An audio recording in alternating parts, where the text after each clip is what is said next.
My name is Jordan Holloway, and I was 32 years old the night my father slid a white envelope across the dinner table to my brother. Inside was $60,000 for Kyle's down payment on a house. When I asked about my own plans, my mother simply folded her napkin and said, "You can rent somewhere, honey. You've always been fine." My brother got a house that night. I got a sentence I would remember for years. What I did over the next 18 months, my family never saw coming. And 2 years later, sitting at that same table, they would ask me for something I never expected. Welcome to Just Sit With Me a While, where we share quiet stories about family, life, and the moments that change us. Let me take you back to that Sunday dinner in Ohio. In my family, Kyle had always been the one who needed help. When he wrecked his car, my parents replaced it. When he left college, they helped with the debt. When his credit cards got out of control, my mother used her savings to help him. I was different. I worked through nursing school and eventually became a pediatric ICU nurse in Dayton. I worked nights because the extra pay mattered. I lived in a small apartment, drove an old Honda, and saved whatever I could. By that dinner, I had quietly saved almost $48,000. Nobody knew. Kyle had been talking about a $285,000 house, and my parents listened carefully. Then my father reached into his jacket and placed the envelope in front of him. "Your mother and I want to help," he said. Kyle was emotional. My parents looked proud. I waited for someone to mention me. Finally, I said, "That's great for Kyle. I've been thinking about buying a house too. Would you ever help me with a down payment?" My mother patted my hand. "Oh, honey, you can rent somewhere. You've always been fine." Kyle laughed, not because he meant to hurt me, but because the answer seemed completely normal to him. The conversation moved on. I finished dinner quietly, but something inside me had changed. That night, I went back to my apartment, sat at my kitchen table, and wrote down my savings balance. 48 Newtondive. I stared at it for a long time. Then I made myself a promise. I would never ask that family for financial help again. If I wanted a home, I would find a way to build one myself. The next morning, I called my credit union and asked what I could afford on a nurse's salary. The answer was lower than I expected, but instead of giving up, I decided to learn. I started attending a local real estate investors meeting. It was held in a church basement with folding chairs, cheap coffee, and people who seemed to speak an entirely different language. That's where I met Earl Novak. He was in his 70s and had spent decades owning rental properties. I told him I wanted to buy a duplex, live in one side, and rent the other. He looked at me and said, "Everybody wants to be a landlord until a toilet calls at 2 in the morning." Then he walked away. For some reason, I liked him immediately. I kept going back to those meetings. I read everything I could find about rental property. Eventually, I learned about something called house hacking, buying a small multifamily property, living in one unit and using the rent from the other to help pay the mortgage. Then I found a duplex on Wren Street. It was a 1920s brick building listed for about $148,500. One unit was already rented,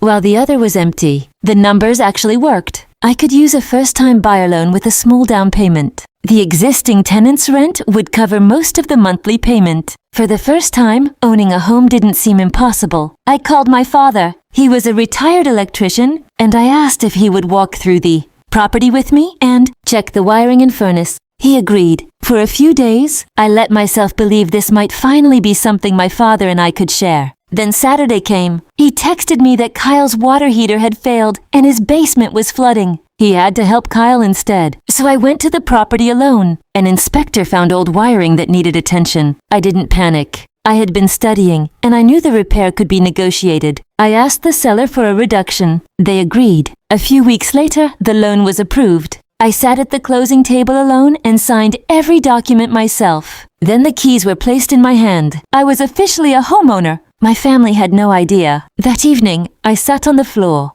of my new living room and listened to the tenants' television through the wall. I thought about calling my mother, but I already knew how the conversation would go. So instead, I looked around the empty room and whispered, "It's ours." That was the first key, and it was only the beginning. Owning the duplex was not easy. A few weeks after closing, my tenant called in the middle of the night because the toilet had stopped working. I had just finished a hospital shift. Instead of calling someone else, I watched a repair video, bought the tools I needed, and fixed it myself. It took hours, but I learned something important. The property wasn't just an investment. It was teaching me how to take care of something that belonged to me. I repaired walls, painted rooms, cut the grass, and learned how to handle problems as they came. The numbers were working too. The rent from my tenant covered most of the mortgage, which meant my own housing cost became much lower than what I had been paying before. So I kept saving, and I kept going to family dinners. My mother still treated me as the daughter who was good with money. Then one Sunday, she asked me to help Kyle create a budget because he now had property taxes and other expenses. I decided to tell them I was also looking at rental property. My mother laughed, not cruelly. She simply didn't believe me. She talked about how difficult rentals were and told my father to tell me a story about someone who had lost money on a property. I understood the message. They didn't see me as someone who could build something. They saw me as someone who could manage problems. So I stopped explaining. At the real estate meetings, Earl started taking me seriously. I showed him my numbers, my repair records, and my rental income. He corrected my calculations and taught me to prepare for vacancies and major repairs. Then he told me something that stayed with me. He had spent years giving his own son money and rescuing him from problems. His son still depended on him. Help that never asks you to grow isn't help, Earl told me. That sentence changed the way I looked at my own family. Soon I found my second property. It was a small house on Marigold Street that needed a lot of work. I bought it, repaired it, and did much of the work myself. It wasn't glamorous. There were old floors, damaged walls, and long days after my nursing shifts. But by Christmas, it was finished. I found a tenant who agreed to pay $100 a month. Then I put the second key on a small wooden rack beside my back door. 2 hooks were still empty. I looked at them and remembered my mother's words. You've always been fine. For the first time, I decided that maybe being fine didn't have to mean being overlooked. Maybe I could build something with it. While I was building my second property, Kyle was making plans of his own. At Thanksgiving, he announced that he and a friend were going into real estate. They had found a house to flip, and Kyle had borrowed $38,000 against the house my parents had helped him buy. Everyone at the table was excited. My parents were proud of him. I sat quietly, knowing that I already owned 2 rental properties. I didn't tell them. That night, my father stopped me outside. He quietly handed me $50 for gas and told me not to mention it to my mother. It was such a small amount compared with the $60,000 Kyle had received. But I understood what my father was trying to do. He cared. He just didn't know how to show it equally. I kept the $50. Months later, I refinanced the Marigold property after improving its value. That gave me access to some of the money I had put into it. I used that money toward a third property. This one was a brick bungalow near a hospital shuttle stop. That location made it attractive to medical workers, and I found a tenant quickly. Now I had 3 properties, 3 keys. 1 empty hook remained. Then Earl called me. He wanted to show me something. He took me to a duplex on Hawthorne Avenue. It was his first rental property, the one he had owned longer than almost anything else. He was getting older and preparing to move closer to his daughter in Arizona. Instead of putting the property on the open market, he offered it to me at a price below what a realtor would likely list it for. He would finance the purchase himself, but there was one condition. He wanted to see my books every month, every property, every expense, every lease. No stories, no excuses. I agreed. I brought him everything. He spent hours going through my records. When he finished, he simply told me to bring the down payment to his attorney's office. Several months later, I closed on the 4th property. The 4th key went onto the rack. 4 keys, 4 properties. 18 months after that first dinner, I sat on my kitchen floor and cried for a few seconds. Not because I was sad, because I finally realized I had done something I once thought I needed my family to help me do. I had built it myself, and they still didn't know. A few months later, a reporter from a local business newspaper contacted me. She had heard about my real estate work through the investor group and wanted to interview me. I almost said no. I worried that once the story appeared in print, my family would find out everything. But then I remembered a question my friend Tanya had asked me while we were working on the second property. Jordan, who are you actually trying to prove this to? I didn't have a good answer. Maybe part of me had been building more than rental properties. Maybe I had been building evidence. Every key, every receipt, every repaired wall, every payment. It was all part of a case I imagined my family would eventually see. I wanted them to realize they had underestimated me. So I agreed to the interview. The reporter checked my numbers carefully and wrote about how a nurse had built a Small rental portfolio over 18 months? When the article came out, it was on the front page of the business section. My phone started filling with messages. Friends congratulated me. Coworkers were surprised. And eventually, the article reached my family. My aunt posted a photo in the family group chat. Is this our Jordan? For 3 days, my mother said nothing. Then she called.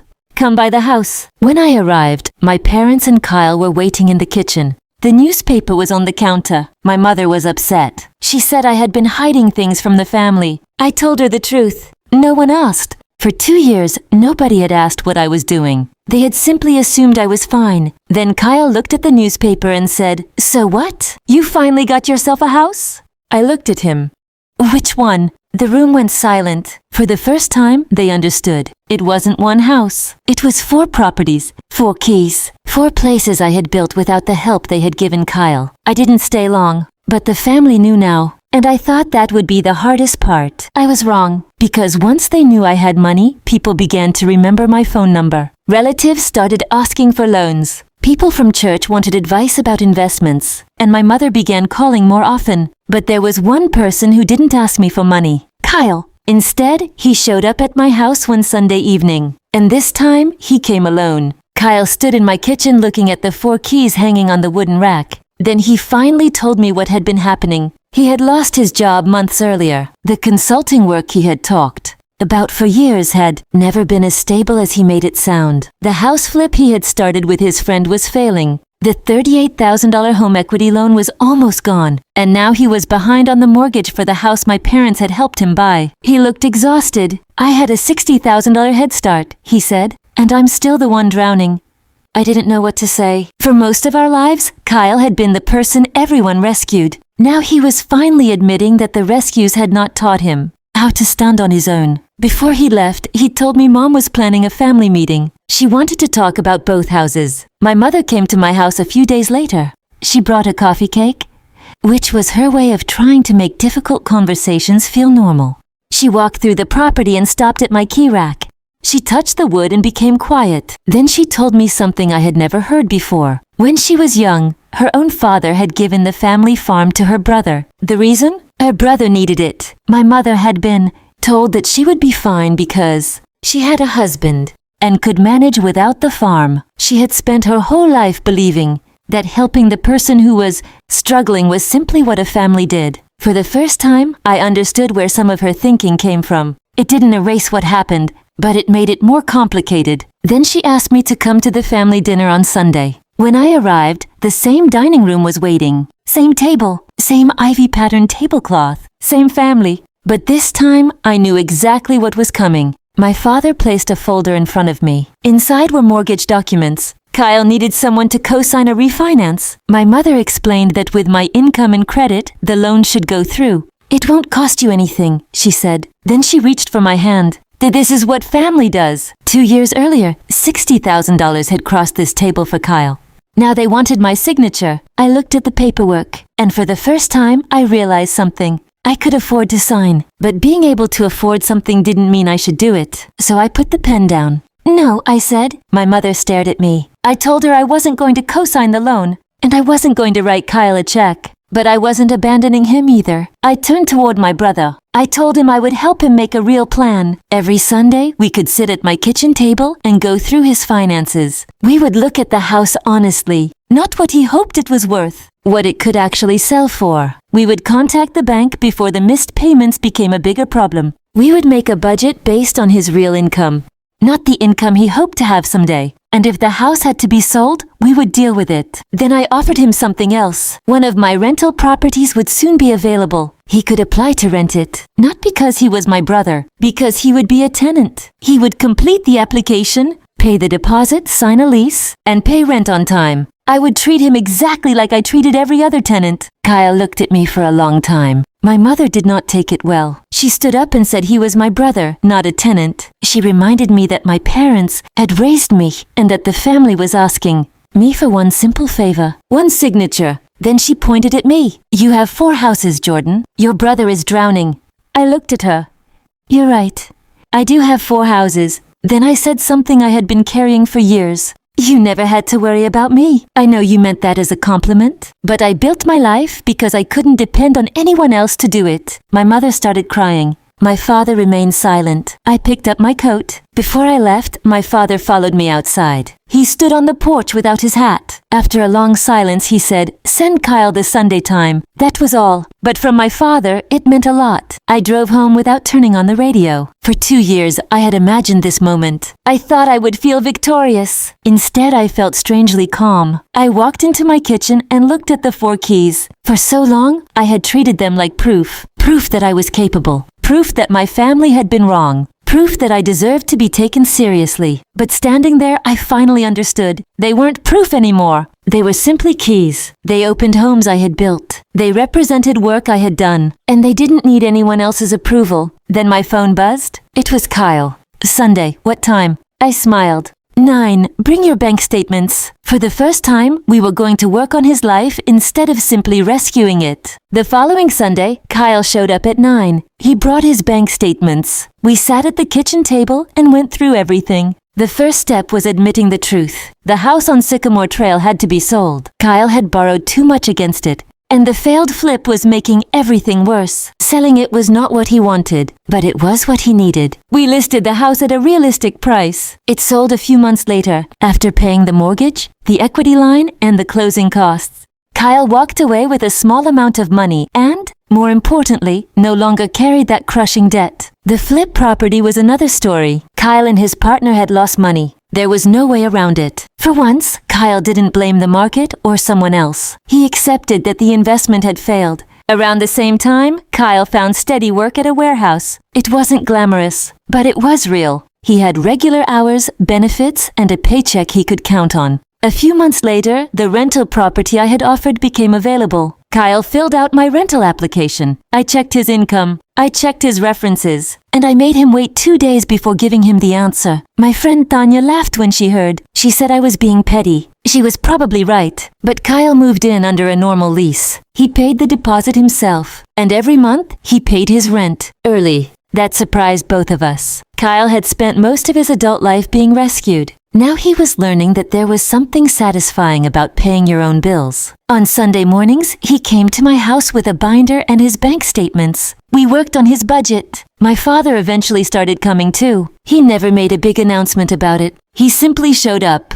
Sometimes he helped with repairs. Sometimes he and Kyle worked together on the house. It was strange seeing the two of them in my basement, arguing over an electrical problem and then laughing 5 minutes later. It wasn't the family relationship I had imagined as a child. It was something different, something more honest. My mother still didn't come to my house. We spoke politely at family events, but there was distance between us. I no longer expected her to suddenly understand everything. And I stopped needing her to. The 4 properties continued to run. The tenants paid their rent. The repairs got handled. Life became ordinary. And that was the part I liked most, because I had spent so long trying to prove I wasn't the daughter who needed help. I finally realized I didn't need to prove anything. I just needed to live my life. And for the first time, fine meant something different. Months passed. Kyle kept his job. He kept paying rent. He kept coming over on Sundays with his paperwork.